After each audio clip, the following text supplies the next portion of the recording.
గ్రామీణ ప్రాంతాల సమగ్ర అభివృద్ధికి రాష్ట్ర ప్రభుత్వం అమలు చేస్తున్న RTSS revamped distribution sector scheme పథకం వరం లాంటిదని పలమనేరు ఎమ్మెల్యే అమరనాథ్ రెడ్డి అన్నారు. పెద్ద పంజాని మండలంలోని లింగాపురం, ముత్తుకూరు, కరసనపల్లి, మాదనపల్లి పంచాయతీలలో నిర్వహించిన ఇంటింటికి తెలుగుదేశం కార్యక్రమం 3వ రోజు పర్యటనలో భాగంగా బుధవారం ఆయన ప్రజలను కలుసుకొని ప్రభుత్వ అభివృద్ధి కార్యక్రమాలను వివరించారు. ఈ సందర్భంగా ముత్తుకూరు పంచాయతీలో విద్యార్థి ఫీడర్ను ఎమ్మెల్యే ప్రారంభించారు. అనంతరం మాట్లాడుతూ పలమనేరు నియోజకవర్గంలో 137 కోట్ల వ్యయంతో ఆర్టీఎస్ఎస్ పథకం అమలు అవుతోందని తెలిపారు. ఈ పథకం ద్వారా గ్రామాల్లో కొత్త విద్యుత్ స్తంభాలు, లైన్ల విస్తరణ, నూతన ఫీడర్ల ఏర్పాట్లు వంటి పనులు వేగంగా కొనసాగుతున్నాయని తెలిపారు. ఈ పనులు పూర్తయిన తర్వాత గ్రామీణ ప్రాంతాలకు 24 గంటల 3 ఫేజ్ విద్యుత్ సరఫరా అందుబాటులోకి వస్తోందని పేర్కొన్నారు.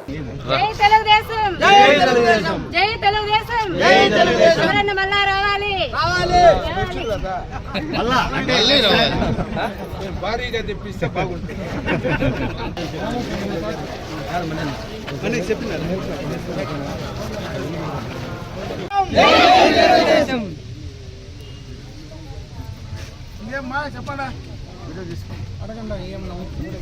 అందరూ ఉన్నారు. ఆ దిగదాలు ఎదుగు సైడ్ కాలం లేదు. దీవాక రోడ్డు అది రోడ్డు వెళ్ళ దంగం గుట్టే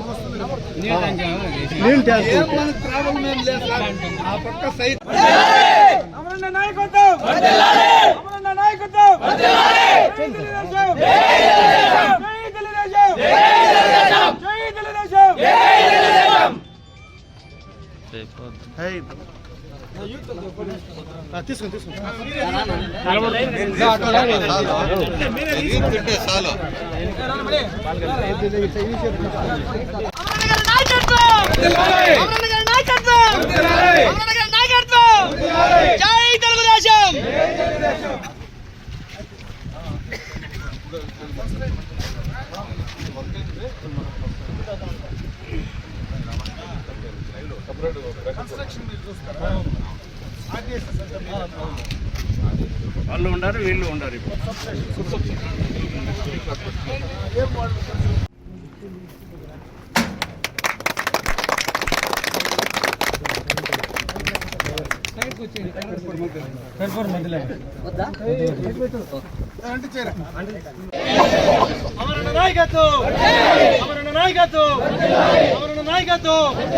జై తెలుగుదేశం, జై తెలుగుదేశం, జై జై తెలుగుదేశం.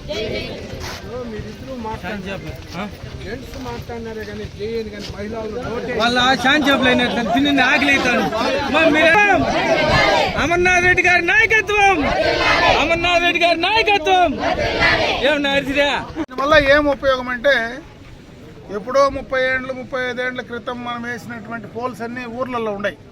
చాలా పోల్ ఆ రోజైతే మనం అన్నీ కూడా మెటల్ పోల్స్ కూడా వేసిన సందర్భాలు ఉన్నాయి. అవన్నీ కింద సిలుం పట్టేసి అవి షార్ట్ సర్క్యూట్ కావడము, ఆ రోజున వేసినటువంటి పోల్ సిమెంట్ అంతా పగిలిపోయి స్టీలు బయట రావడము, ఆ రోజు వేసినటువంటి పోల్ హైట్ తక్కువ కావడం, ఆ రోజు ఏదో పూరిండ్లు చిన్న ఇండ్లు ఉండేటివి, ఆ రోజు సరిపోయేది. ఈరోజు ఇండ్లు కూడా ఫస్ట్ ఫ్లోర్ సెకండ్ ఫ్లోర్ కట్టేటువంటి పరిస్థితి ఉంది. దానివల్ల హైట్ పోల్స్ గ్రామాల్లో తీసుకొచ్చి 3 ఫేజ్ కనెక్షన్ 24 అవర్స్ ఇవ్వాలనేటువంటి ఉద్దేశంతో ప్రభుత్వం ఈ కార్యక్రమాలు తీసుకోవడం జరిగింది.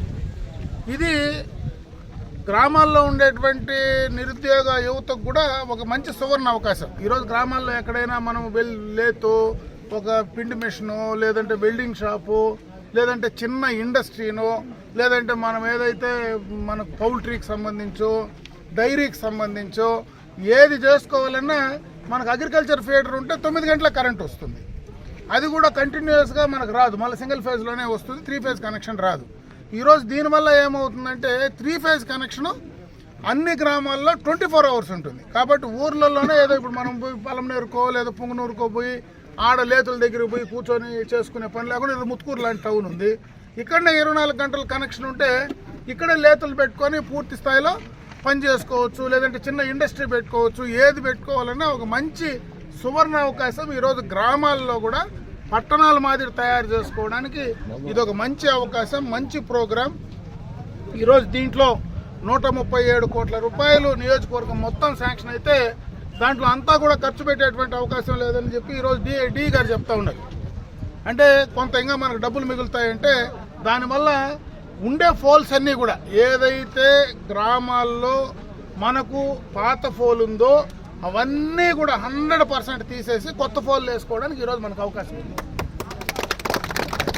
దాన్ని మనం సక్రమంగా వాడుకోవాల్సినటువంటి అవసరం మనపైనే ఉంది. ఎందుకంటే ఈరోజు ఆర్డీఎస్ఎస్ సంబంధించినటువంటి ఎవరైతే వాళ్ళ కాంట్రాక్టరు గ్రామాల్లో వచ్చి వాళ్ళు వర్క్ చేస్తూ ఉన్నారు, ఎవరో బయట నుంచి వచ్చేటువంటి కూలోళ్ళు ఎవరో బీహార్ నుంచినో ఇంకో చోట నుంచి మన ప్రాంతంలో చేయరు కాబట్టి నార్త్ ఇండియా నుంచి తీసుకొచ్చి ఇక్కడ పనులు చేయిస్తూ ఉన్నారు. ఈరోజు మనం ముందరపడి ఒకవేళ ఏదైనా 2 ఫోన్లో ఒక ఫోన్లో ఎక్స్టెన్షన్ కావాలన్నా లేదా పక్కన కొన్ని ఇండ్లు దూరంగా ఉన్నా అవి అడిగితే ఈరోజు మనకు వేసేస్తారు. ఈ దఫా మిస్ అయితే మళ్ళా ఎప్పుడు వస్తుందో అవకాశం మనకు తెలియదు. కాబట్టి ఈరోజు డబ్బులు ఉన్నాయి, అవకాశం ఉంది, మంచి క్వాలిటీ ఫోన్లు ఉన్నాయి, చేయడానికి మనుషులు ఉన్నారు, కాంట్రాక్ట్ ఇచ్చినటువంటి ప్రభుత్వం ఉంది. త్వరితగతిన ఈ పనులు కంప్లీట్ చేసుకోవడానికి ఒక పక్క అధికారులు కావచ్చు, ఒక పక్క ఏజెన్సీ ఏదైతే పని తీసుకునిందో ఆ ఏజెన్సీ కావచ్చు, వాళ్ళు చేసేదానికంటే మనం ఎక్కడ చేయించుకోవాలనేది కూడా చాలా ప్రధానం. కాబట్టి దీనిపైన మీరందరూ కూడా అప్రమత్తమై అన్ని ఊర్లలో ఎక్కడ కానీ పాత ఫోన్ అనేది లేకుండా కొత్త ఫోన్లు, హైట్ ఉండే ఫోన్లు పక్కాగా వేసుకోవడానికి అవకాశం ఉంది. కాబట్టి దాన్ని ఉపయోగించుకోండి. అదేవిధంగా గ్రామాల్లో ఎక్స్టెన్షన్ ఎక్కడైనా కావాలంటే కూడా దాన్ని కూడా పూర్తి స్థాయిలో వినియోగించుకోమని చెప్పి ఈ సందర్భంగా కూడా కోరుకోవడం జరుగుతూ ఉంది. ఈరోజు చంద్రబాబు నాయుడు గారు ఈరోజు కాదు, ఆయన ముఖ్యమంత్రి అయినప్పటి నుంచి కూడా విద్యుత్ శక్తి పైన ఒక ప్రత్యేకమైనటువంటి అవగాహన ఉంది ఆయనకు. ఈరోజు ఎలక్ట్రిసిటీ పైన రిఫార్మ్స్ తీసుకొచ్చినటువంటి మొట్టమొదటి వ్యక్తి ఎవరైనా ఉంటే అది చంద్రబాబు నాయుడు గారే. గతంలో ఆయన లేనప్పుడు ప్రతి సంవత్సరం కూడా ఎలక్ట్రిసిటీ ఛార్జెస్ పెరిగాయి. ఈరోజు electricity charges true down charges అవి ఈరోజు